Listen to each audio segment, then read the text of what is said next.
ये जो demand function है, this is the expanded form. ये सारे फैक्टर्स को हमने दिखा दिया इसमें, ठीक है। अब इसको और ब्यूटिफुली डील करने के लिए मैथमेटिकली हमें क्या करना होगा, एक टेक्निक सीखनी होगी। वो टेक्निक होती है कि जब अगर आपको डिमांड के बारे में और गहराई से समझना हो तो एक टेक्निक होती है कॉल्ड सेट्रिस पैरेबिस। सेट्रिस पैरेबिस का मतलब होता है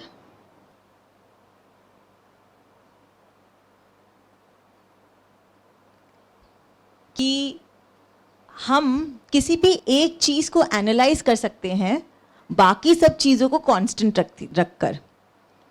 ना ये जो फैक्टर्स है हमारे डिमांड के, इनमें से सबसे ज़रूरी तो प्राइस होता है, खुद का प्राइस, है ना।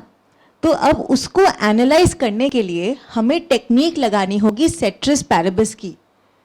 सेट्रिस पैरेबिस मतलब कि हम रिलेशनशिप ऑब्जर्व कर रहे हैं डिमांड और प्राइस का, और डिमांड और प्राइस के रिलेशनशिप को जब हम ऑब्जर्व कर रहे हैं तो हम बाकी चीज़ों को फिक्स कर देते हैं कि price of related commodities fix हो गया, मतलब कि हम अज्यूम कर रहे हैं कि सब बाकी गुड्स का दाम फिक्स्ड है।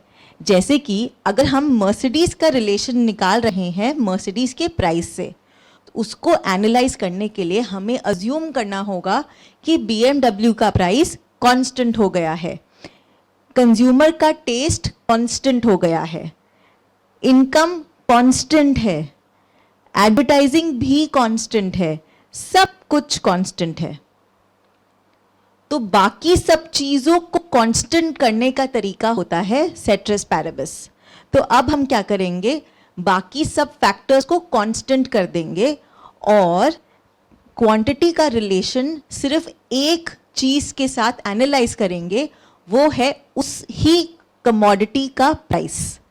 तो प्राइस ऑफ अ कमोडिटी और क्वांटिटी ऑफ अ कमोडिटी में क्या रिलेशन है, अब हम उसे डिटेल में समझ जाएंगे। तो सबसे पहले हम करेंगे क्या होता है एक डिमांड फंक्शन, जो एक छोटा फंक्शन है क्वांटिटी और प्राइस में। सो वैसे ही हमने इक्वेशन लिखी है dx demand for good x is equal to a function of only the price, क्योंकि बाकी सब चीजों में कोई भी बदलाव नहीं है, ठीक है। So other things remaining constant, demand function shows a function of price and quantity, okay। तो अब इसमें क्या करना होगा, हमें प्राइस को लेना होगा एक इंडिपेंडेंट वेरिएबल के जैसे। मतलब हम अलग अलग प्राइस लेंगे। मर्सिडीज का प्राइस 55 लाख है तो क्या डिमांड हुआ, तो प्राइस जो है वो इंडिपेंडेंट है। प्राइस अपने आप अलग अलग क्वांटिटीज दे देता है। प्राइस अगर 60 लाख है तो कितनी मर्सिडीज का डिमांड होगा, 55 है तो कितनी मर्सिडीज का डिमांड होगा, 70 है तो कितनी मर्सिडीज का डिमांड होगा, और 50 है तो कितनी मर्सिडीज का डिमांड होगा। तो ये जो प्राइस लाइन, प्राइस क्वांटिटीज है, ये किसी भी चीज़ पे डिपेंडेंट नहीं है, इसलिए इसे हम कहते हैं इंडिपेंडेंट वेरिएबल। जो क्वांटिटीज है वो प्राइस के ऊपर डिपेंड करती हैं, इसीलिए वो है डिपेंडेंट वेरिएबल। तो अगर प्राइस 70 है तो क्वांटिटी सपोज करो 5 की होती है, प्राइस 60 है तो क्वांटिटी बढ़ जाएगी, प्राइस 55 है क्वांटिटी शायद और बढ़ जाएगी, और प्राइस 50 ही है तो क्वांटिटी बहुत बढ़ जाएगी, ठीक है। तो इसे कहते हैं डिमांड फंक्शन, और डिमांड फंक्शन से निकलता है हमारा डिमांड रिलेशन या law of demand. Now law of demand कहता है कि जो डिमांड और प्राइस है उसमें एक स्पेसिफिक रिलेशन है, जो रिलेशन के बारे में हम बात करते ही जा रहे हैं। वो क्या है, प्राइस घटेगा तो डिमांड बढ़ेगा, प्राइस अगर घट गया तो OnePlus खरीदेंगे, प्राइस बढ़ गया तो शायद रेडमी से काम चलाना पड़ेगा, है ना। तो लॉ ऑफ डिमांड कहता है कि प्राइस घटता जाएगा तो डिमांड बढ़ती जाएगी, प्राइस बढ़ेगा तो डिमांड घटती जाएगी। इस रिलेशनशिप को, इस इनवर्स यानी कि उल्टी इनवर्स रिलेशनशिप को हम बोलते हैं the law of demand. The law of demand says in economics all else being constant, बाकी सब फैक्टर्स को कांस्टेंट कर दो, price of other commodities, income, taste, सब चीज़ों को कांस्टेंट कर दिया, तो अगर प्राइस ऑफ अ कमोडिटी बढ़ गई तो क्वांटिटी ज़रूर फॉल करेगी, और अगर प्राइस घटा तो क्वांटिटी ज़रूर राइज करेगी। ये होता है लॉ ऑफ डिमांड जो हर डिसीजन मेकिंग को गवर्न करता है। इसीलिए सब चाहते हैं कि अपना प्राइस हम कैसे कम करें ताकि और लोग उसको खरीदें। ठीक है, तो जैसे हमने कहा कि ये जो सारी चीज़ें हैं इनको हमने कांस्टेंट रख दी है, सिर्फ प्राइस और क्वांटिटी का रिलेशन स्टडी कर रहे हैं अब हम। ठीक है, तो आपने जो चीज़ अभी मैथमेटिकली लिखनी सीखी कि जो डिमांड फंक्शन है वो प्राइस पे डिपेंड करता है, उसी को हम टेबल के फॉर्म में लिख सकते हैं। कैसे? टेबल के फॉर्म में एक्चुअली हम इसने लिखते हैं ताकि आप किसी भी चीज़ को अच्छे से प्रेजेंट कर पाओ। आप कोई प्रेजेंटेशन दे रहे हो, आपके बॉस वहाँ पर हैं और आप उनको बोलो सर वो 100 रुपये में तो इतने बिस्किट बिकेंगे, 90 रुपये में इतने बिकेंगे, 80 रुपये में इतने बिकेंगे। वो बोलेगा क्या बोल रहा है, अच्छे से तो बोल। तो आपको प्रेजेंटेशन करनी पड़ती है अच्छे से, इसीलिए ये सब चीज़ें तो सीखनी ही पड़ेंगी। So now let's make this table. So now this is the demand schedule, a tabular representation of the law of demand. So इसके अंदर प्राइस जो हमारा इंडिपेंडेंट वेरिएबल है उसके साथ हम क्वांटिटी को मैच करते हैं जो हमारा डिपेंडेंट वेरिएबल है। तो प्राइस घटा, क्वांटिटी इंक्रीज की, प्राइस घटा, क्वांटिटी इंक्रीज की।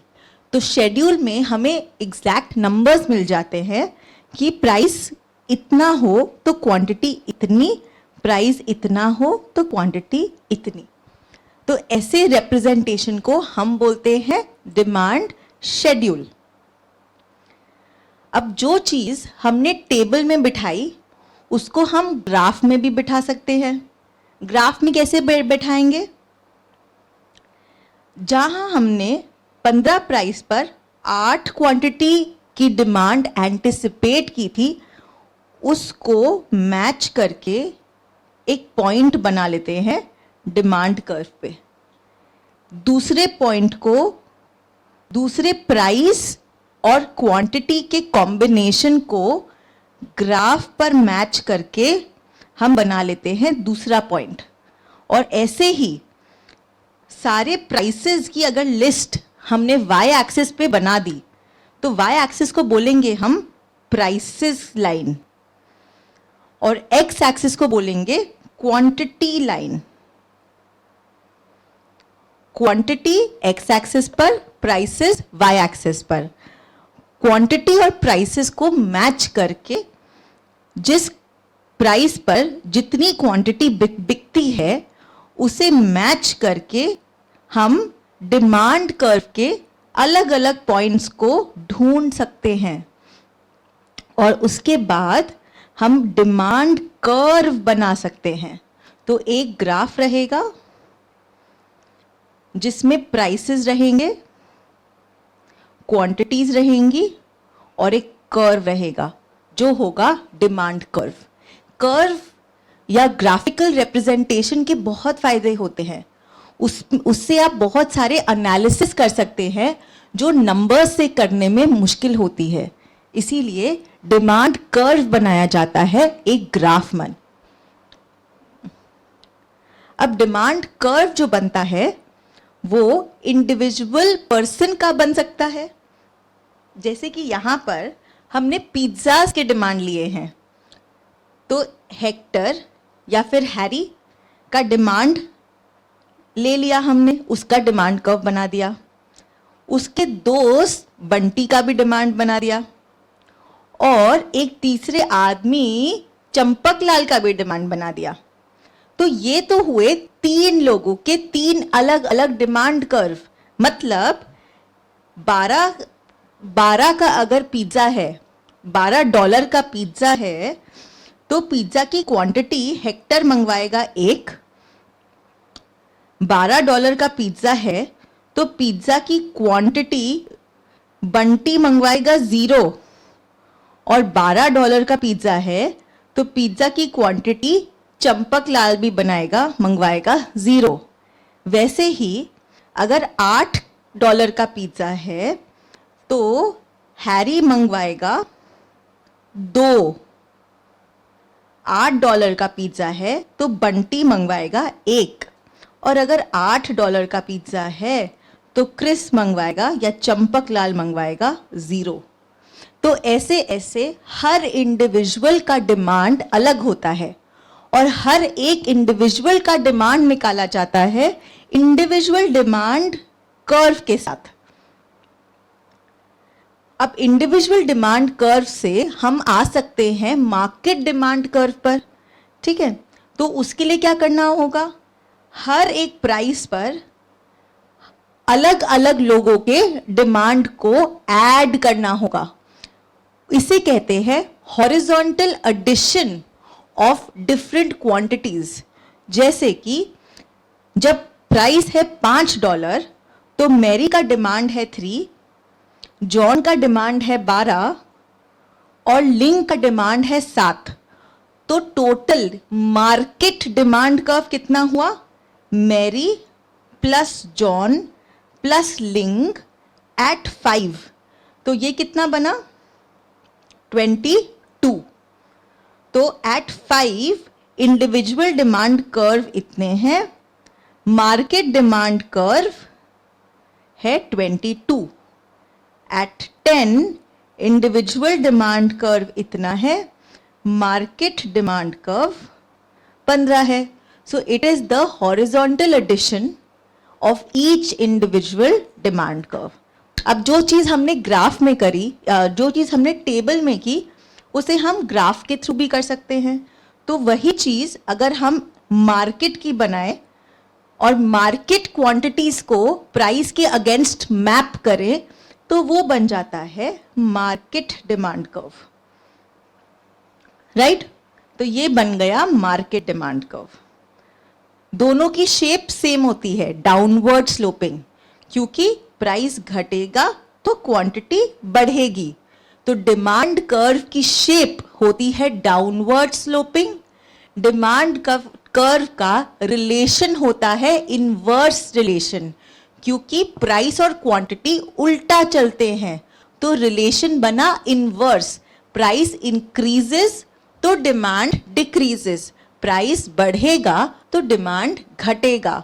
तो प्राइस और क्वांटिटी का रिलेशन हुआ इनवर्स, डिमांड कर्व हुआ डाउनवर्ड स्लोपिंग, और मार्केट डिमांड कर्व भी हुआ डाउनवर्ड स्लोपिंग।